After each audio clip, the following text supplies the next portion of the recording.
विक्रांत का नाम तुम्हारे सामने आता था।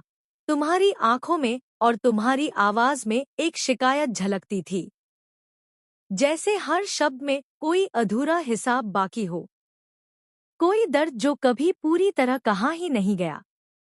लेकिन अब वो शिकायत नहीं है, तुम्हारी खामोशी बदल गई है। कहीं ऐसा तो नहीं कि तुम आज भी विक्रांत से प्यार करती हो? हल्की गाने की आवाज, बैकग्राउंड में दर्द भरा संगीत। मन्नत चुप खड़ी रहती है, उसकी आंखें भर आती हैं, लेकिन इस बार वो आंसू सिर्फ दर्द के नहीं हैं। उनमें उलझन है, डर है और कहीं ना कहीं छुपी हुई उम्मीद भी।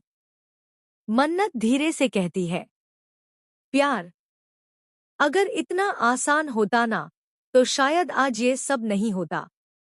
उसी वक्त दूसरी तरफ विक्रांत एक बड़े फैसले के सामने खड़ा है। यशिका उसके साथ है, मुस्कुराने की कोशिश कर रही है, लेकिन उसकी आंखों में भी एक अजीब सा डर साफ दिखाई देता है, क्योंकि उसे भी एहसास है कि विक्रांत का दिल पूरी तरह उसके साथ नहीं है। मन्नत, विक्रांत यशिका के साथ अपनी नई जिंदगी की शुरुआत करने जा रहा है।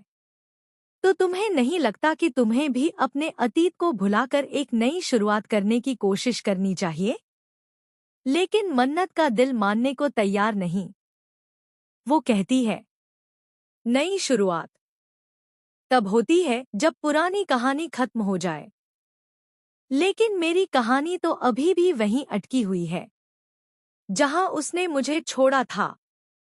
और अब जब ऐश्वर्या और विशाखा का सच सबके सामने आ गया है, तो विक्रांत को भी अपनी गलती का एहसास हो गया है। उसे समझ आ गया है कि कैसे वो साजिशों का हिस्सा बन गया, कैसे उसने अपने ही प्यार को खो दिया। लेकिन इस बात की क्या गारंटी है? गारंटी तो नहीं है ना, पापा? कमरे में सन्नाटा छा जाता है।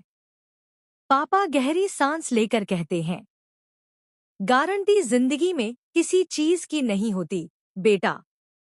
लेकिन कुछ रिश्ते ऐसे होते हैं जो हर बार टूटकर भी वापस जुड़ जाते हैं। आई एम श्योर विक्रांत को अपनी गलतियों पर पछतावा होगा। लेकिन कहानी यहीं खत्म नहीं होती। संगीत अचानक तेज होता है, सस्पेंस। उसी रात एक बड़ा ट्विस्ट सामने आता है। मन्नत को एक अनजान नंबर से कॉल आता है। वो कॉल उठाती है और दूसरी तरफ से एक आवाज आती है, अगर तुम सच जानना चाहती हो तो कल सुबह 10 बजे पुराने हवेली में आना। मन्नत हैरान रह जाती है। अगले दिन जब वो